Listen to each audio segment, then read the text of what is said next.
Hello, and welcome to yet another installment of Cookie Pocket. We are here to discuss yet another film, and as always, I am joined by my classically trained co-host Zach and less classically trained co-host Mitchell, but hello. with just as valuable an opinion. But wait, I'm noticing that in this, I'm not going to mention the brand video call we do because we're not a sponsor, but in this video call, I see a fourth bubble and a fourth person. Mystery Man, would you like to introduce yourself to our audience? Hello, audience. My name is Kevin.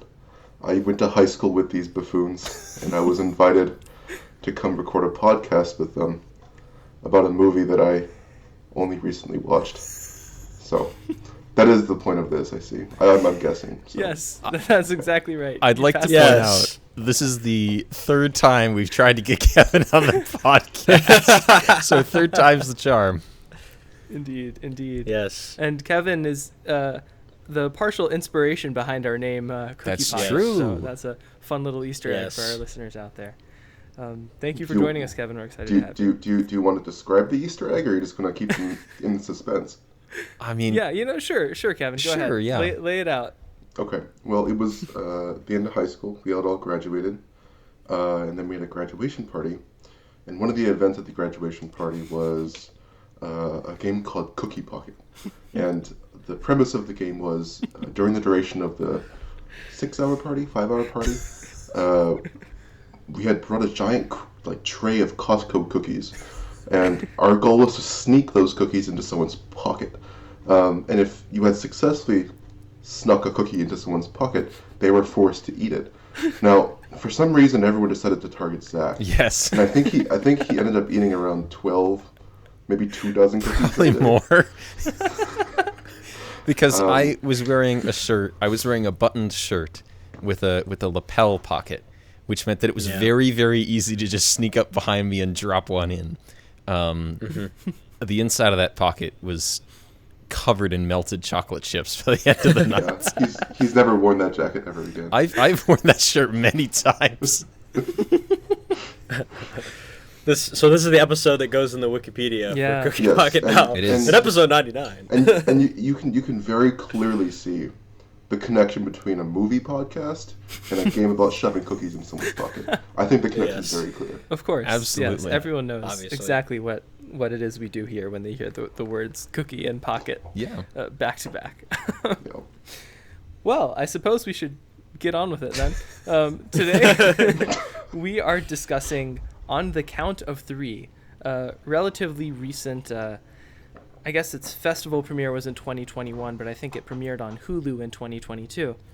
And it is starring Jerrod Carmichael, who also directed, and Christopher Abbott. And this story centers around these two friends that are kind of going through it, so much so that they decide to kill each other, or mutually commit suicide, mutually assisted suicide, I guess would be the term. But of course, they don't go through with that in the first 10 minutes because there wouldn't be a movie. Instead, they decide to sort of live out their last day in sort of equal parts wish fulfillment, but there's also this sort of angle of leaving something good behind them, and they encounter a cast of supporting characters and discover things about themselves and so on and so forth. It's a pretty brisk film, 86 minutes, and it's still on Hulu now, so pretty accessible to most, I would say. Let's start with general thoughts and ratings out of 5. What did you all make of this? I'll go first, Great. Zach. All right. I'll go first. This is a rare moment where me and Zach had the same rating. It is. Liked it more. I don't know. This really doesn't happen that often. Yeah. Usually, It's I like just the usual happen. suspects in this and nothing else. West Side Story. Okay. That's a very yeah, memorable okay, West Side episode. That was a very That's angry true. episode for Christian. So I enjoyed the premise. I enjoyed the dark comedy, and the chemistry between them, in my opinion, is pretty undeniable. I think the naturalistic conversations could have felt like they weren't well paced, I guess, if you're trying to overly rely on that to guide the pace of the whole movie. I feel like that could cause a lot of issues. And for me, I honestly felt like the plot was derivative. I felt like a lot of the plot points were fairly predictable. I thought there was a lot of... I mean, I don't want to say, my experience with, directorial debuts, back in my day when I started making films. But there was definitely like a debut feel to this the whole time. And I thought it was less because, the production was not that good or like the locations weren't that believable. It wasn't like that. It was just, I guess, the way the supporting characters were placed and just everyone's place in the story, I guess, was so aggressively simple. And it was just kind of, I guess, tiring. I mean, they were joking a lot, and I liked the balance of the tone, but at the same time, even though I enjoyed it in the moment, like thinking back on it, I really think it might have hurt me, my like sympathy for the characters. I really there's a lot of different themes they're covering in their conversations that were all over the place. It felt like everything that was happening was like sporadic, but at the same time, there was always something preventing them from trying to make the decision to either not go through with it or just something like literally preventing them from causing something that would cause them to kill themselves. It just felt like I was waiting for the 90-minute mark, really, towards the end. I was like, okay, I can kind of see like where Kevin's going versus where Al's going, and I was like, okay. I'm still right here, by the way. Yeah, I figured. Yeah. I didn't realize until after I asked Kevin to guest on this that one of the main characters is named Kevin. Yes, and yeah, but that was my main issue with it. I think it was just the conversations were very overtly simple. I liked their chemistry. I liked the dark humor and their natural reactions to one another. But beyond the performances and like the supporting characters' performances in an isolated way, the narrative was just so like, it was so aggressively simple. I mean, I was like wondering where else there would be like padding or like another layer instead of just these sporadic like jumping around these different political themes and generational traumas and things like that. So that's why I gave it a 3 out of 5. I thought it was good. I thought the acting was very surprisingly good to me. There's very little times where I felt like the performances were lapsing, but otherwise it was not like anything to write home about, in my opinion. Kevin, it's your turn, Zach. Oh, it's my turn. Okay, I wanted to give you a chance to give your thoughts first. What I will say is I knew that Christian loved this film. He gave it a 5 out of 5. I remember that. I remember thinking, I've heard of this film. I've heard it's pretty good, and I mean, got a 5 out of 5 from Christian, so I'm sure there's like some merit there, because I don't think there's any film Christian has given a perfect 5 that I've gone, well, that's garbage, which cannot be said for films that I've given 5 out of 5 that Christian has watched. That is true. But upon watching this, I thought it was solid. It's an A for effort. But it felt very amateurish to me. It felt very student filmish even, and that might just be because of the world that I've been exposed to over the past 4 years of film school and the kinds of films I've been exposed to. But all of these choices that are made in this film by Jerrod Carmichael as director, I feel like I've seen from the standout film at any student film festival, which is a good student film, but it's not like a great film. A lot of the emotion in this feels very overwrought. It feels like Jerrod Carmichael went, go bigger. So when people are angry, they sit and they seethe and they throw things and they yell. When people are panicky, they wave guns all over the place. When people are insensitive, they talk about hitting other people with their car. It all feels very huge to the point of almost feeling kind of corny and unrealistic. And another issue for me was that I mean, you can really tell that Jerrod Carmichael is a first-time director in this, and I know basically nothing of his comedy, so I can't speak to his sense of humor or the usual style of his work. But I didn't really think that he stylistically contributed much to this beyond his influences. And I could tell what his influences were in this, but and everybody is influenced by something when they make a film. There's no such thing as an original idea. But even if you're putting Reservoir Dogs and Good Time and Thelma and Louise, when you're putting all that in the cauldron, you have to lend some kind of a new voice to it in order to make it feel like more than just the sum of those parts. And that really, I think, is what this film is lacking. I think it's entertaining. I think it's good. I gave it a 3 out of 5. But there wasn't really anything in it that made me feel like I'm glad I watched this instead of those other movies. In a lot of ways, this reminds me a lot of something like Reservoir Dogs, or something like Hard 8, Paul Thomas Anderson's first film, in which it's pretty simple, it's pretty grounded. He has some big actors in it, and you can tell what his influences are, but he's kind of building his way from the ground up with those influences to do something on his own. The difference with this, though, compared to those films, I think, is that I think Quentin Tarantino and Paul Thomas Anderson are much better directors than Jerrod Carmichael. So yeah, that's. I feel like I've been kind of harsh towards the film, which wasn't really my intention. I did think it was good, and I really like Christopher Abbott. I like basically the whole cast of this film. But yeah, I wasn't as wowed as maybe some other people have been. Kevin. Now it is your turn, Kevin. Okay, so I'll first start with my rating. Okay. I'll give it a 4 out of 5. Oh. And I'll give you some reference for that. I had watched this movie like the day of that Christian invited me to watch to join the podcast, and this was about 2 weeks ago, maybe 2.5, 3. And then shortly after that, we watched the B movie all together.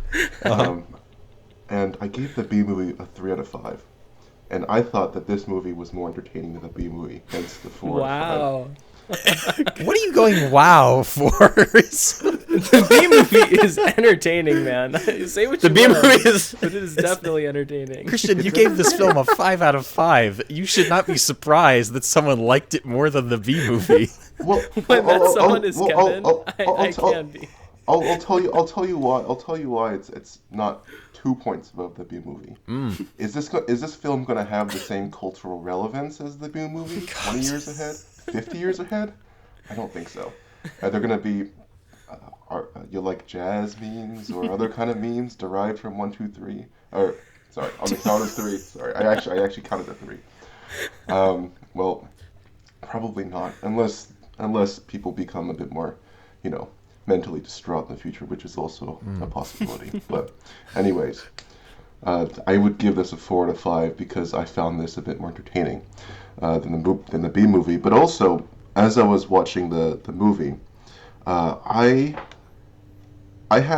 kept thinking about whether or not this was realistic.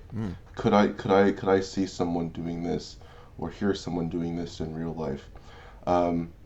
And to a certain extent, yes. I've talked to a lot of suicidal people, for better or worse, as someone who worked on like a suicide prevention lifeline, and I saw a lot of the characters said a lot of the same things that I would expect someone to say on a lifeline. So it makes me wonder whether or not, what was the director's name? Carmichael? Jerrod Carmichael. Yeah, Carmichael. I was wondering if Jerrod Carmichael had indeed stalked or taped some of my phone calls with callers, but also some of the more unrealistic things. I mean, at the very end, driving into a construction site and like being tracked down by helicopters, I don't generally see that as part of the toolbox or the repertoire of someone who calls into a suicide lifeline or hopelessly distraught. So a little bit unrealistic at the end, but also that I understand it's for entertainment value. But yeah, those are my main impressions. Somewhat realistic, somewhat unrealistic. 4 out of 5. All right, you heard it here, folks. This film is not a documentary. Yes. No, I value this input. Oh, Thank you, Kevin. Yeah, that was great insight. Wow. I think I want to take like a couple steps backward and just give our listeners some more context.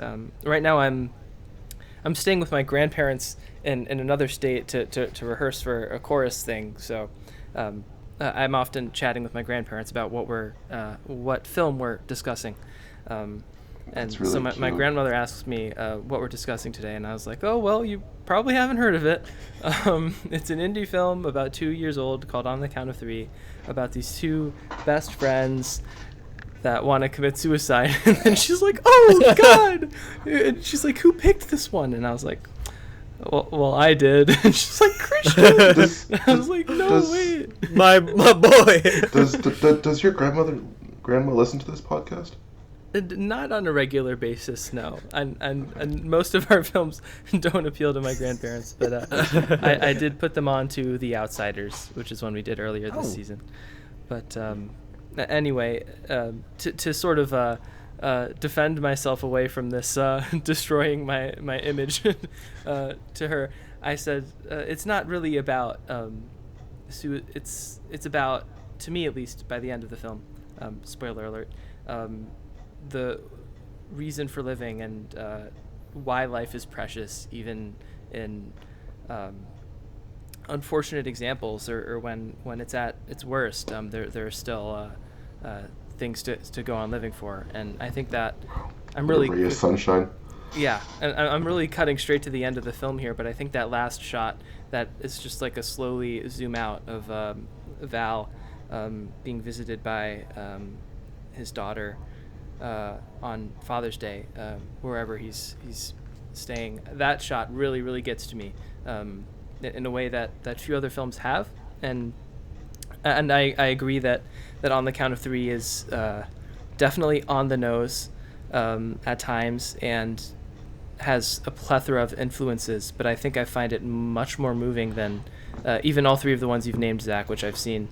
Not because it's cinematographically superior, because it certainly isn't to any of those, but because I think the themes here are more moving to me, and I think the performers are superb.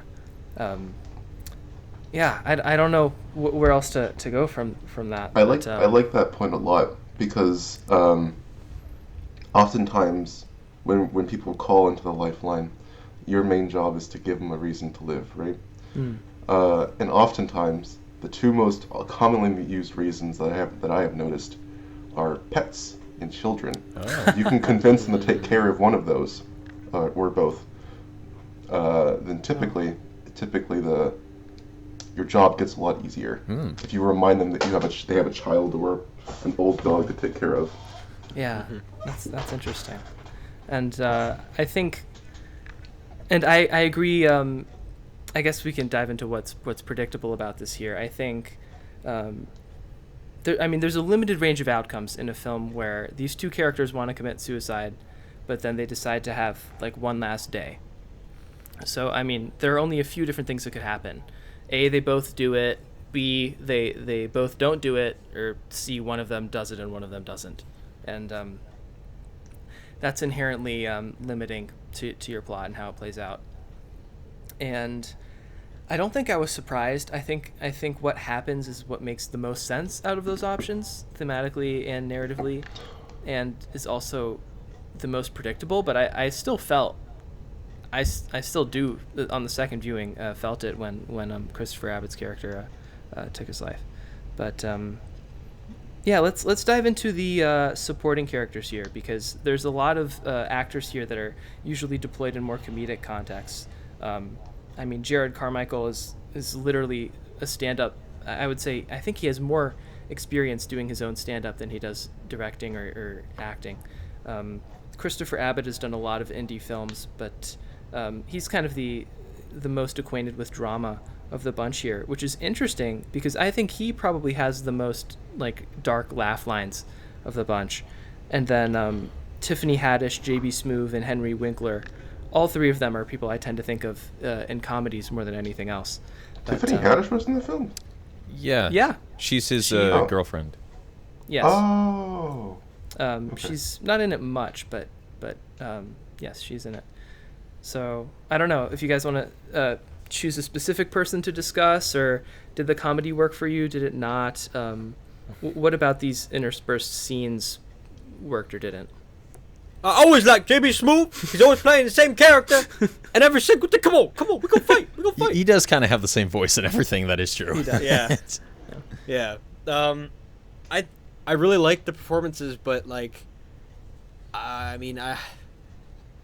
they just served like another like launch board for what the main characters were doing. I didn't feel like they were more impactful in the character's reflection of them than they were actually as the viewer, if that makes sense.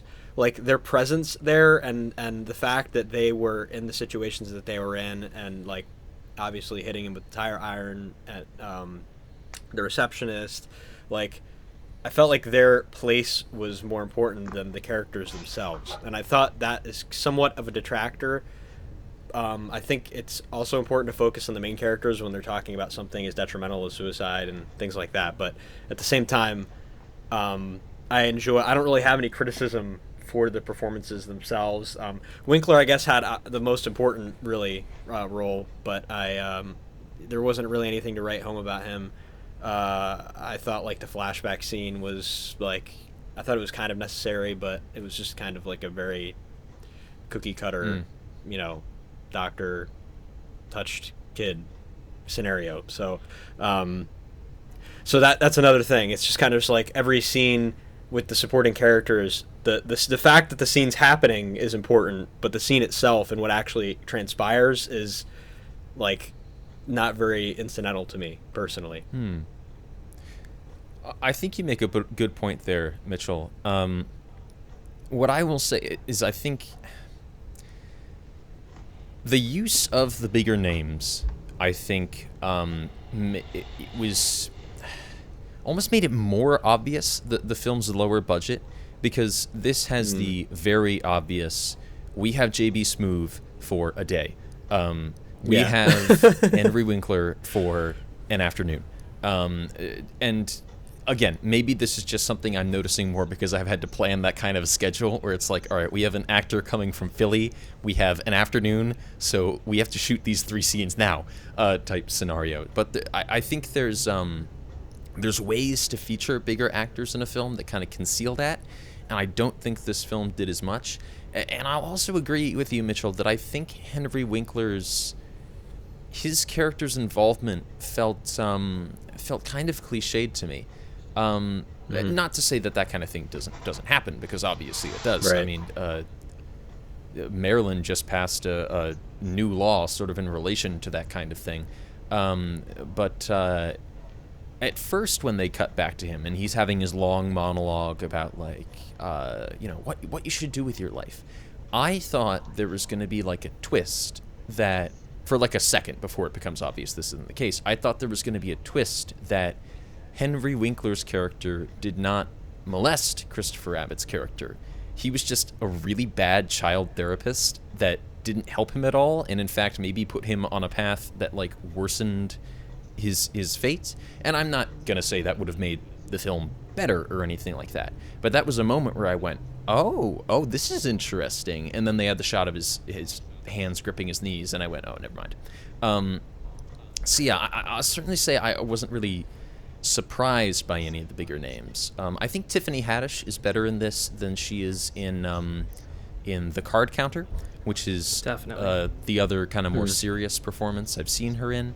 But I think maybe the best used bigger name, who isn't really even a huge name, but he's definitely a well-known face, Huel from Breaking Bad and Better Call Saul is in this. He's the guy that runs the dirt bike track. Oh yes, and I think he's great. I didn't recognize he was Huel. I recognized him, but I was like, where do I recognize him from? And on the way to work today, I was like, it was Huel. And he kind of does just feel like Huel, but he's a very charismatic actor, and he feels totally at home in that setting. And the minute you see those characters interacting with him, I at least immediately believed that friendship. I believed them getting along. And at the end, when the cops are telling him to like get down on his knees, and then Christopher Abbott and Jerrod Carmichael ride off on the dirt bikes, and he says something like "Run, boys" or whatever, that was like my one like woohoo type line in the film. I can't believe I did not. I was meaning to mention him. I was like, that was the most like natural character implementation ever. It was just great. Kevin, Yeah, Mitchell. do you like Henry Winkler? Was he the guy who had like white hair? He Yes. was a psychiatrist. Yes. He was the Fonz on Happy Days back in the day. What's a happy Hey. day? I will also say, actually, this isn't related to Happy Days. I was a little less surprised by Henry Winkler's serious performance in this, I think because I've seen Barry, where, I mean, at first that's like, haha, we're a comedy, but it really isn't for most of its runtime. That's a pretty serious performance from him. Mm-hmm. Sorry, Kevin, Yeah. I interrupted you. I had nothing to say. Oh, I don't- I was gonna comment on the motorbike guy, the guy who ran the shop. He seemed like a true community leader, Mm-hmm. but yeah. But then you took it away, Zach. Oh, I'm sorry. I'm left with nothing.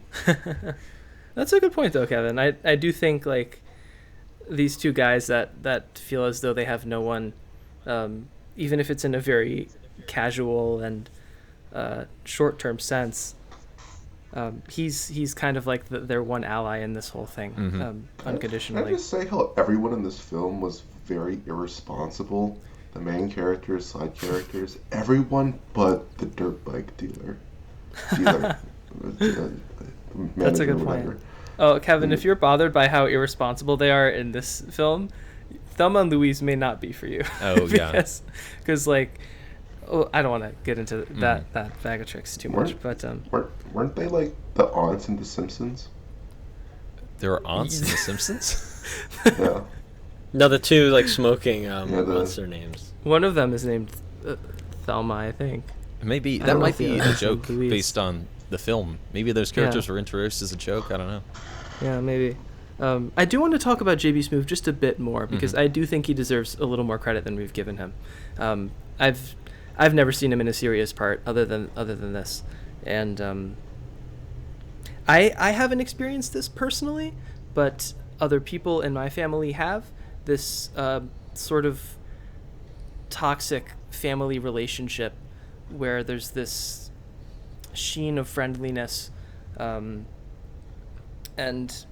when Val's like, I want the money that I worked hard for when I was 22 or whatever that you took from me, and he like tries to laugh it off and offers to buy them like burgers and fries, and then Val like digs in and then he just like turns on him completely. We had a recent episode where I talked about, it was Taxi Driver, where I talk about the shifts in a character's face. And I think this is a really hard thing to act when you've read a script, because you know how your character feels in these 5 seconds, and you know how they're going to feel in the next 10 seconds, but you have to play it as though you're experiencing this thing organically, not as though you're reading a script or portraying the emotion you're supposed to portray. I think that's maybe the hardest thing to do as an actor, but also an essential skill. And I think JB Smoove did that kind of brilliantly. And even though we do think of him as this high energy vocal character, I think a lot of that just comes through his face, which is commendable. Yeah. Zach, this is more of a side comment. I'm curious, where did you get Reservoir Dogs from this? Because I totally understand the other two, but where does that pop up for you? I think Reservoir Dogs is totally down to the dialogue for me. A lot of it feels... It's not as much a plot thing as it is the way the characters talk to each other. A lot of this feels very influenced by that early Tarantino dialogue where... I think of like the conversation at the beginning of Reservoir Dogs about like tipping, where a conversation just kind of goes down a rabbit hole. And then the obvious imagery of them kind of pointing guns at each other. In this film, that kind of takes on a totally different connotation. It's an entirely different kind of standoff. But I think that feels like a definite similarity. And I think also, I don't remember where I read this, but I do think Jerrod Carmichael did some kind of like an event with Tarantino, or like a workshop with Tarantino or something, which might have also informed that. That might have been at Cannes. I'm not certain. Cannes used to have this thing where you could go and workshop projects with a filmmaker mentor. And that's kind of where Quentin Tarantino got his big start on Reservoir Dogs, was he started workshopping it there with Steve Buscemi, and their mentor was Terry Gilliam. And so maybe it was something like that, where he was kind of workshopping an early version of this, and Tarantino was the mentor. I don't know. I'm kind of making that up based on something I read, but maybe just reading that kind of informed that similarity in my head while watching. That's fair enough. No, I think there's definitely like this hard scrabble, like every turn of phrase is very concise, if not blunt, then very economical and measured, the same way that Reservoir Dogs is. And I did just want to point out, when I first saw this, I assumed that Jerrod Carmichael wrote this too, and I'm sure as director and star, he probably ad-libbed a couple things, but the writers credited here are Ari Katcher and Ryan Welch. I'm not really familiar with their other work. I can't find any other credits for Ryan Welch on Letterboxd, but the other guy executive produced a couple of HBO specials Jerrod Carmichael did that are sort of more in the vein of his stand-up comedy slash real life sort of this is how I came up thing, which I tend to dislike when that crosses over into stand-up personally, but that's something he does. Yeah, gosh, I don't know. I guess let's talk about the score, because we like talking about the score on this podcast. Okay. Let's see. Name. I just had it up. Owen Pallett. So this guy hasn't composed a lot, but the one other score he did was for Her, the Spike Jonze film, which is interesting. And there isn't a ton of score here. I think most of it is unaccompanied. And we get a little bit of Papa Roach here and there as well. But there's some... it does feel like at least jazz-influenced music to me. There's often just like a drum beat with sparely reoccurring piano. And then there's kind of a more standard continual piece of music at the end during that last shot that I already brought up. What did you guys make of the score? What do you make of Papa Roach? Would you listen to Alanis Morissette on the day you decided to end it all? I don't know. What is a Papa Roach? Papa Roach is the group that sang the song that reoccurs there. I don't know what that song is called, but I don't either. The Last Resort? Yes, that sounds right. It's the song they play on the radio, which apparently is about committing suicide. I didn't know that until they said that in the film. But then again, I'm not a big Papa Roach listener. It was like suffocation, no breathing, don't give an F if I cut my arm bleeding. It totally makes sense. I've just never listened to the song because I've gone at the beginning and turned it off because it's Papa Roach. Sorry. I think I might have turned off the Daredevil movie when that song showed up on the soundtrack. Ooh, so you know. That Daredevil might be like the worst soundtrack for a film ever. Oof, so bad. But I guess since we've all been clamoring over each other, I'll say that I don't really think the score left any kind of impression on me. When you said score, part of me went, uh-oh. Yeah. Now that you mentioned kind of the jazz and the piano, I do remember bits of it where I think I kind of thought, okay, this does remind me a little bit of the Softies. I think the score was kind of the beginning of my thinking, oh, okay, this is definitely kind of good time, Uncut Gems-ish. Of course, those films are, I think, a lot more stressful than this one, but that kind of like clamoring jazz sound is here to an extent. Yeah, I think Papa Roach makes an impression as well. it feels. Yeah, it feels like an obvious choice. Again, it says what it needs to say. I don't think it does the film any kind of detriment. But it is one of those things where it feels like the first song you would take out of the drawer as like cringeworthy song about suicide.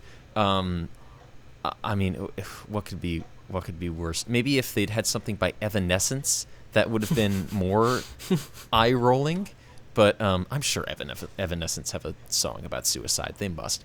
But yeah, I don't know what more to say really, other than I think the score and the soundtrack work for it. But I was never particularly impressed by any of it.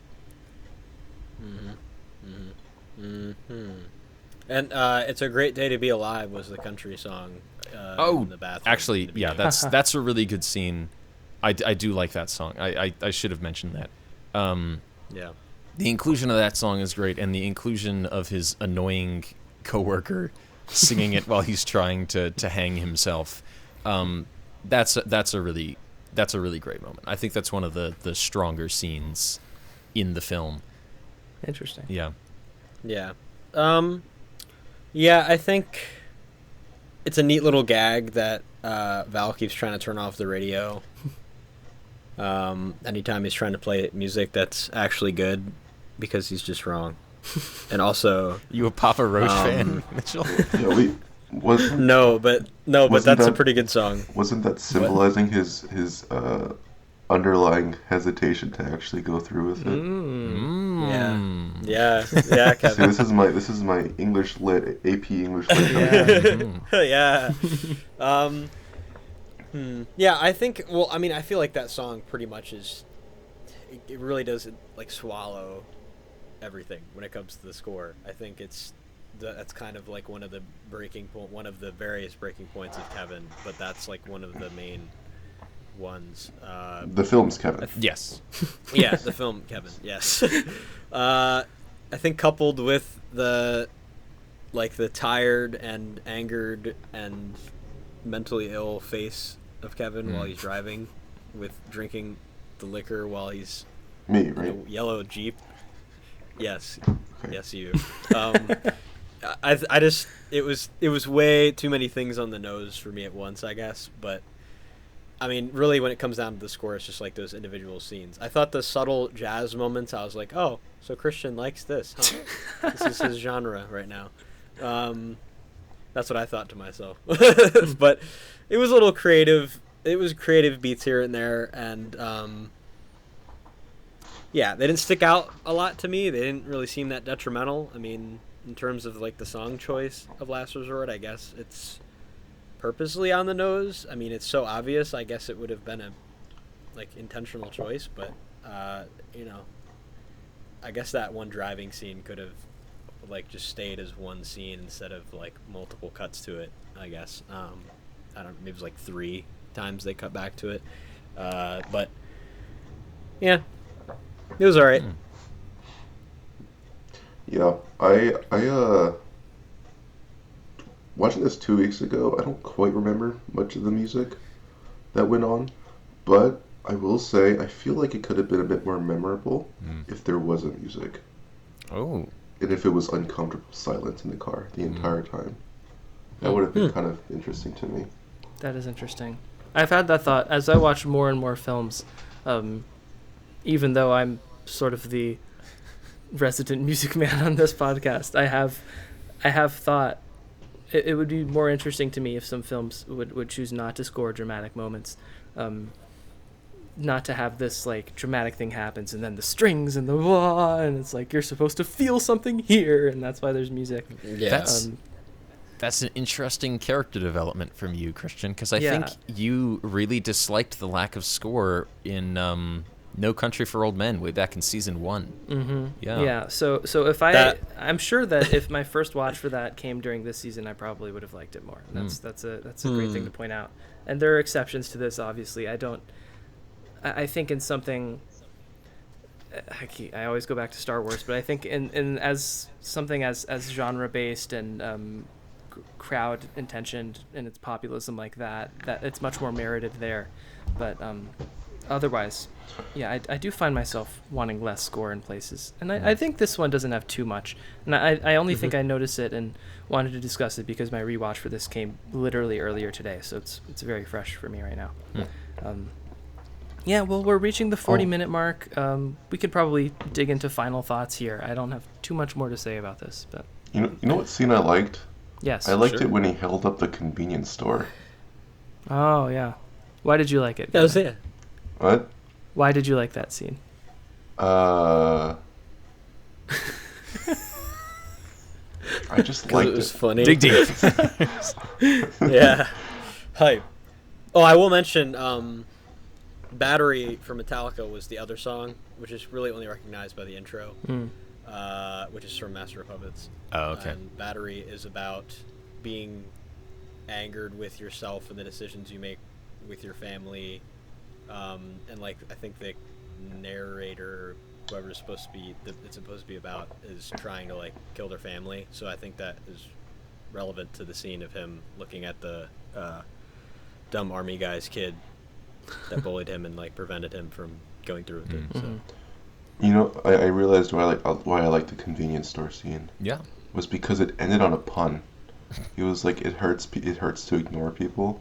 I like when things end on a pun. I think it cheapens it, and that's fun.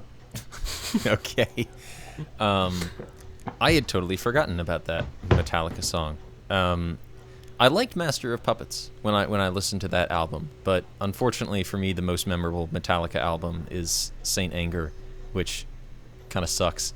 Although, if they had used the song "Frantic" on this soundtrack, which features the lyric "My lifestyle determines my death style," I would be complaining much more about a lack of subtlety.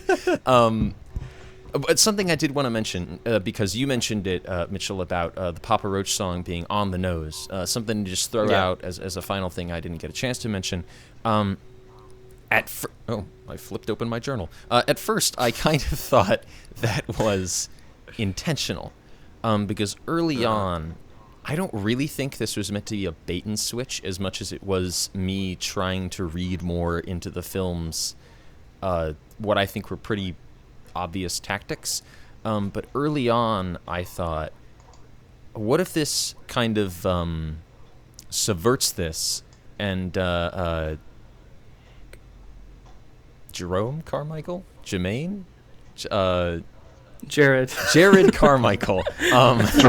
What if Jerrod Carmichael? Didn't you say his name earlier? It ends up being the one who actually goes through with killing himself, and Christopher Abbott does not. Because early on, based on his putting on Papa Roach, which is such an obvious choice and feels so corny, I thought, well, what if the idea here is that Christopher Abbott's character really doesn't want to kill himself? He's just fascinated with kind of the idea of killing himself. And so he listens to this song, which is about, I'm going to take my own life. And he's kind of built up this kind of image around it and this idea around it, and he feels like he should, but he doesn't quite realize what that would mean. That's what that suggested to me. I don't really know if that was intentional, and I don't think there was any point where they kind of flicked the switch and it became apparent that was meant to be a transition. But early on, I thought they were trying to inject some meaning with that. Yeah. It's a cry for help, man.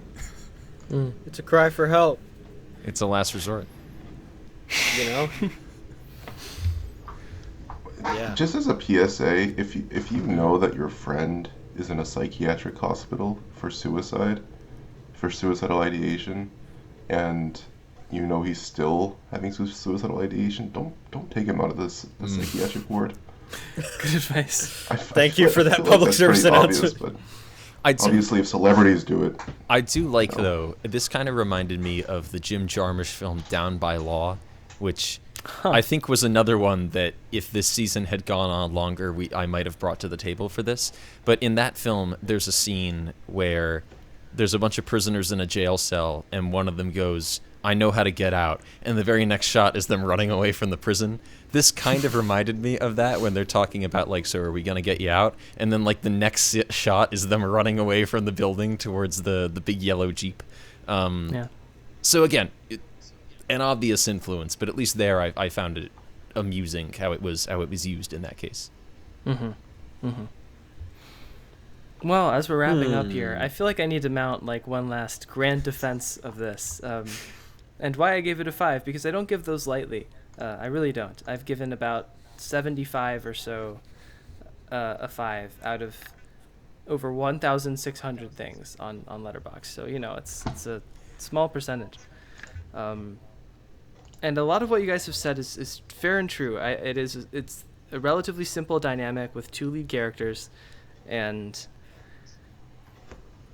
in some cases repetitive themes or wide influences. But I'm going to quote David Ehrlich's review for this. He's the chief critic for IndieWire, because he can say it better than I can. Like a game of Russian roulette, this is a movie that would have seemed embarrassingly stupid if things had gone wrong. And on the count of 3 can ultimately afford to thread the needle between comedy and desolation because of how Abbott and Carmichael work together. I think those are 2 really good points, because if either one or the 2 of them were not very good performers, I think this thing would fall apart really quickly. And that chemistry is really what holds it together. And I never ever give something a 5 because I think the cinematography is amazing. I think that's one of the last things I think about when I'm evaluating a film. So in terms of my own preferences, I'm always going to dig into a story and its themes more. And I found few things more moving than the ultimately, I think, optimistic conclusion to this, despite the tragedy.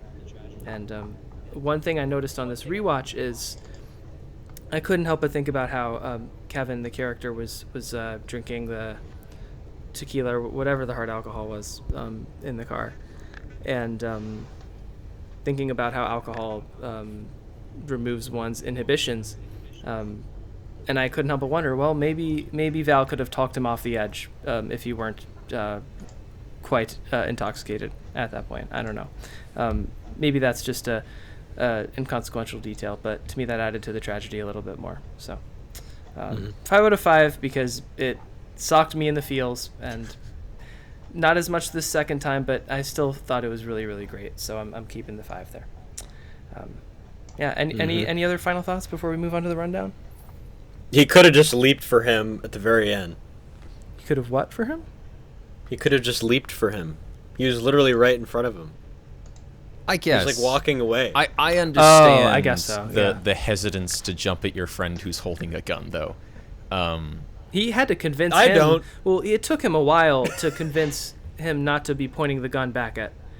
I mean, it was like a 1 minute tense exchange to convince Kevin not to shoot Val, because Val had to say like many times, "I don't want to die, please, please," and he was trying to do it in a less direct way, and Kevin wasn't having it. So I would again attribute that to the drunkenness, but still, Nah, drunkenness, he's impaired. You got like half a second. Mitchell, we can't all assess this with the cold, hard military calculation that you have. Do not put this bias on me, Zach. No, I'm not claiming I would jump for if somebody's about to shoot themselves. Okay, first of all those cops are stupid. That's the first thing. I agree. Okay, there you go, Kevin. I guess I'm just. What?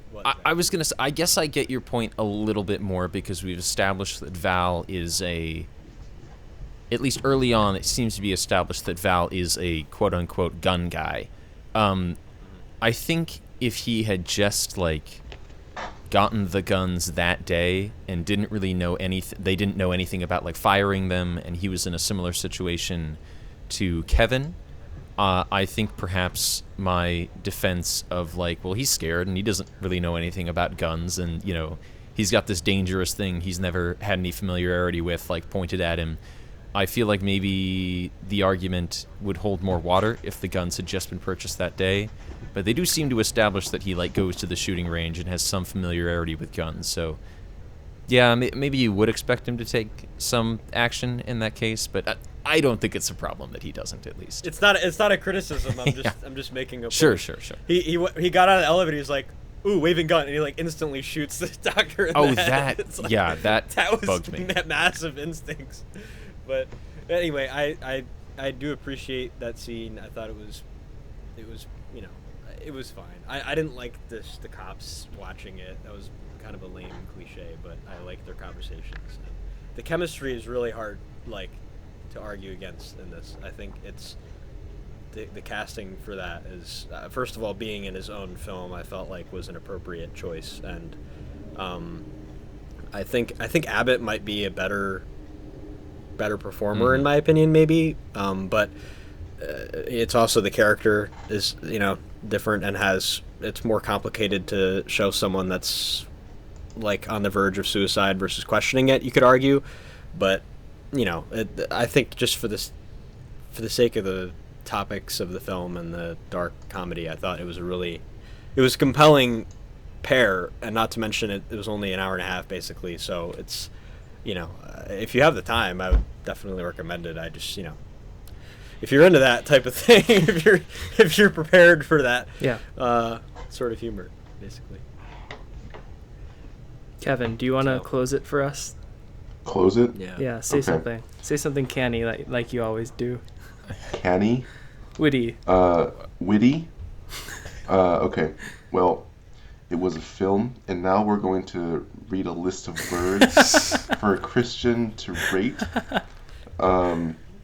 These words are randomly selected from the film. Mitchell, you're being replaced. I'm perfectly fine with this. It was the man has How to Caulk in the background with a caulking thing happening. Yes, I discovered that Skype works a lot like Zoom nowadays. Oh, you just using Skype. Oh, I'm sorry. This unnamed video platform has a lot of the same functionality as Zoom. I can react with things now. Okay. Yeah. You Anyway, know what, so though? we're going to do the rundown. In defense of Skype, more of you listeners should be on Skype. This sounds like an ad now, but Zoom is so expensive if you're not a business. Skype is free, and this call has been going on for like an hour. We've had calls that go on for like 3, and we're never told we have to end, and there's 3 to 4 of us. This is a great service, and you Benedict Arnolds all turned on this thing when COVID hit. I was shocked when I was told it would be on Skype. Like I had a flashback to 5th grade, right when I was transitioning from Skype to Google Hangouts, which I think also got phased out. Yes. Yeah. Okay. So yes, Kevin described the rundown perfectly. Yes. Right? No, wait. I'm Mitchell. I got it. Believe I got it. All right. So what Mitchell has kindly done for this film was he watched the entire thing, and then he randomly selected several phrases from the movie for Zach, Mitchell, and I to read off to Christian. And Christian is going to use his tailorly made gut to judge these phrases on a scale from 0 to 5, 1 to 5? 1 to 5. Yes. On 1 to 5. And depending on how he does, he could win a prize. Oh. Right. All right. What is the prize, Kevin? So, how are we doing this? Am I reading first, Mitchell? Yeah. Okay. Zach, can you time us? I can indeed. Let me pull up my minute timer. Okay. All right. So the order, Kevin. Mitchell, what? should I skip the racial slurs on this list? Kevin, there are no racial slurs on this list. I'd like to establish that Kevin was invited onto this podcast by Christian. We all kind of knew this would happen, but Christian paid no heed to our warnings. About 15 minutes ago, Kevin started spamming emoji reactions in Skype, and Mitchell and I barely held it together. And now we're not. So Yep. So Christian has to run away from the police. I'm running. Yes, he's running down. This podcast business is really fun. Maybe I'll start my own. I had a thought. It would be called Visual Jokes Only, and it would just be recordings of me doing visual jokes, and then that's it. That's a really great idea. That sounds really And then funny. You should do that. At the end, you should give a fun fact about cancer research and what you've been learning. I will release that podcast if you like. It can be a City Mist production. Wow. That's a tall Generous gift. offer there, Kevin. You should take it. Gift. Okay. Okay. I'm still running. So, Christian better be running. Get on the dirt bike, Christian, because these cops that don't talk are going directly to you. Christian, So- Christian, is that music stand behind you It is from Athelton? Kevin. No, it's I not. remember that. Kevin, Okay. It you've looks doxed like us it used to be one too mine. many times. Oh, Okay. sorry. I meant Centennial High School. Oh. Sorry Oh about my that. god. Okay. Okay. So Zach is gonna time us, right, Kevin? The order. Are you listening, Kevin? Are you listening? Yes. Okay. The order is me, you, and then Zach. Okay. Do you Okay, understand? so we're going counterclockwise. You could have just said that. Yes. Okay, yeah, counterclockwise. We're going counterclockwise. Yeah. Okay. For our viewers, I am on the top left of my Skype screen. They know how Skype works, Kevin. All right. Yes. Zach, go ahead. The rundown shall begin in 3, Oh, sorry. I called them viewers. They're listeners. Oh, I'm so in stupid. 3, Okay. 2, 1, start. Love You by The Free Design. 3 out of 5. Insensitive smoke detector. 3 out of 5. Safety on. 3 out of 5. Last Resort by Papa Roach. 2 out of 5. Goober Army vet. 3 out of 5. Helmet cam. 4 out of 5. Filet Fish. 4 out of 5. Sir, are you okay? Exclamation point, question mark, 3 in out of 5. quotations. Bad Jeep commercial. 3 out of 5. Safety Off. 3 out of 5. Henry Winkler Nightmare. 3 out of 5. Battery by Metallica. 3 out of 5. Sure was a cold one today. 4 out of 5. All right. This, ready for this one? Go! Donnie, the upstanding community man. 4 out of 5. Mute police. 3 out of 5. Okay. 7 seconds to spare. Okay. Nice. I guess we could afford Kevin Okay. taking his precious 5 seconds. Yes. Wow. We To read absolutely that one. can. The hype. I kind of hoped This is that. the nature of the rundown. Should I stop recording? No, we're not done yet. Do not stop I- recording. I kind of hoped that Kevin would take 30 seconds to say Donnie the upstanding community man. But Would you take 2? Would you like me to? I can do that. No. No. I We're can wrapping do up 40 now. seconds if you want. Kevin, Okay. Kevin, thank you for being here. And at risk of Yes, thank regretting you. giving you this opportunity, is there anything you would like to plug or declare before we wrap up? I wasn't told I could plug something. yeah, anything. You can. All right, wait, one second. Oh boy. Give me 1 second. I know exactly what to plug. You could just Oh, say it. goodness. We don't need to Yes. hear it or Okay. So, who is your main demographic here?